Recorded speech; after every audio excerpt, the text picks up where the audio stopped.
when villains were actually allowed to be scary?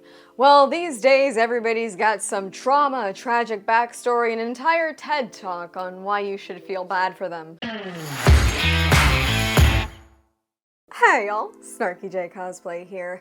Back in the day, villains were just villains. Sure, they might have had some complex ideas and maybe a tragic backstory, but you were never supposed to come to love them or pity them. After all, some men just want to watch the world burn. Modern media, however, is obsessed with redeeming, rebranding, or over-explaining their villains. We've lost the art of the truly evil antagonist. Someone who chooses the path of the dark side because it's who they are and not because they have some tragic sob story that you're eventually gonna have to hear. Back in the day, which I feel like I say this way more often than I should or really need to, people in movies and media didn't need a reason to be monsters. That was just the whole point. Villains used to be compelling because of their conviction to their malice. They weren't compelling because they had some trauma you had to hear about. Villains represented chaos, fear, temptation, cruelty, control, sometimes even ambition, and they were all regularly a real pain in the neck for our good guys, and that was the whole point. The villain was there to challenge the hero morally, not emotionally, and the villain served as a mirror or the other side of the coin, not some sort of misunderstood twin that we were supposed to kiss on the forehead by the end of the film. Think about a few phenomenal villains. Scar in The Lion King, the Joker in The Dark Knight, Darth Vader in the original trilogy, and granted he's redeemed at the end, but it's really not like a redemption arc. He Who Shall Not Be Named, Voldemort in Harry Potter. And if we want to take a look at early seasons of Game of Thrones, we could even throw in Cersei Lannister. But modern media hates villains like those. No.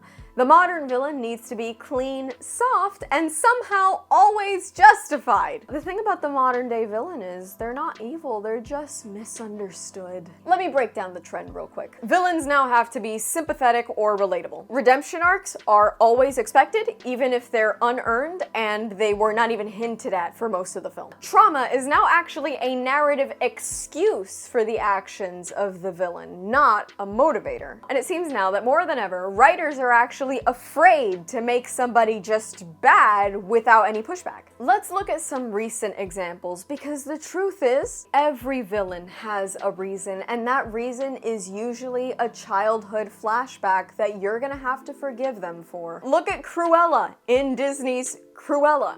Mom was killed by Dalmatians? Okay, yeah, I guess that justifies you wanting to slaughter 100 puppies. If my mom hears me saying this, she's gonna come annihilate me. But look at Maleficent in Disney's Maleficent. In Sleeping Beauty, she was just a villain, but in Maleficent, she's basically a misunderstood guardian who was betrayed by a man and is now clinging so hard to the one precious thing she has left. Kylo Ren in the sequel trilogy. I don't know how we were supposed to forget that he was literally a mass murderer, but he gets some redemption kiss and now we're all supposed to be okay with him. How about Namor in Wakanda Forever? Another kind of mass murderer who's also never really held accountable for anything. How about the Riddler in the Batman 2022? Wow, Jay, I really didn't think you'd ever call out anything in the Batman 2022 because I know that's one of your favorite movies. Thanks, commenters. I just happen to be that nuanced and fair in my discussions. I do really hate to call that one out because I do love that movie, but I mean, they literally took the chaotic and calculating Riddler and turned him into an orphaned incel with a cause? Or what about Wanda in the Multiverse of Madness? I do think she deserves a more complicated villain story arc because she started off as a hero, but why are we supposed to forgive her enslaving an entire town, trying to annihilate a child, and then committing other atrocities just because she was clinging to the idea of some fake kids? I feel like when Marvel did that and we were like, wow, she's kind of terrible, they were like, God forbid a woman has hobbies. So alright, why does a complicated villain with some sort of emotional baggage and trauma, why does that affect the story so poorly? Well, the whole point is that if every villain has some sort of tragic excuse, then no villain has any weight in the story. The idea of real evil has become too taboo to explore, despite the fact that it does exist. It exists in the real world, and we've been seeing it for as many years as humans have walked the earth. The stakes drop when we don't allow villains to just be villains for the sake of being villains. How do you defeat someone you're not even allowed to call wrong? And so as a result, moral complexity dies because everything just becomes shades of gray. And then we keep going.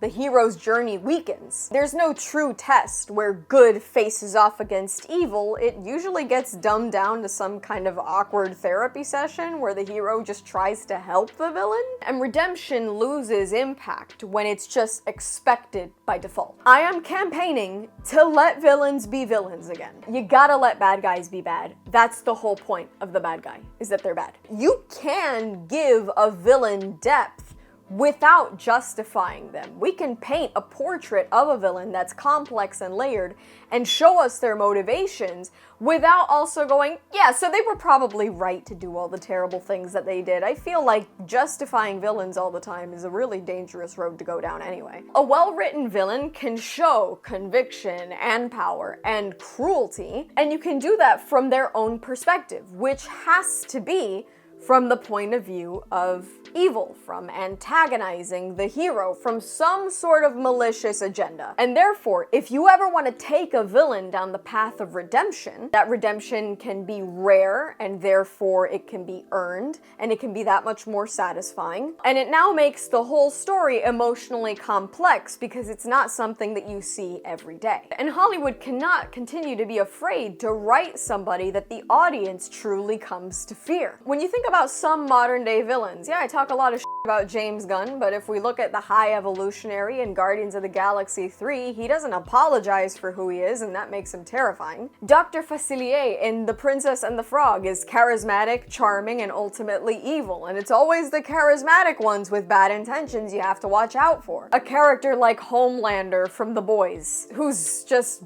borderline terrifying and manipulative and definitely doesn't need or deserve a redemption arc. And a simple one that doesn't often get brought up in conversations like these would be Dolores Umbridge from Harry Potter. She's cold, petty, and ultimately sadistic, and she's a great example that everyday evil simmering beneath the surface is somehow sometimes worse than magic. And so looking at villains like those, you really come to realize that not every villain needs a redemption arc. Most villains just need a spotlight, a great monologue, and a terrifying entrance. Because realistically, if the story has no evil in it, then what is the hero really fighting for? We have to stop trying to justify villains. There has to be some men, again, that just want to watch the world burn, because that really allows our heroes to have to contend with moral ideas. They're gonna have to fight, and they're gonna have to kick some major ass, and we're gonna celebrate them.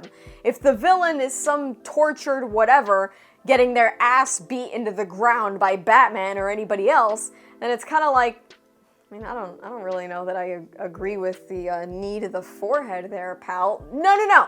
Justify the ass kickings, make the villains truly bad. Let's have some fun. And that's all from me. I've been SnarkyJay. Thank you so much for watching. Please don't forget to like and subscribe. For more SnarkyJay, be sure to check me out on Instagram. And if you'd like to support me, this channel, and my content creation, do check out and consider subscribing to my Patreon for exclusive photoshoot sets and cosplay content. I'll add links to all of those in the description below. And let me know your favorite villain in media in the comments below.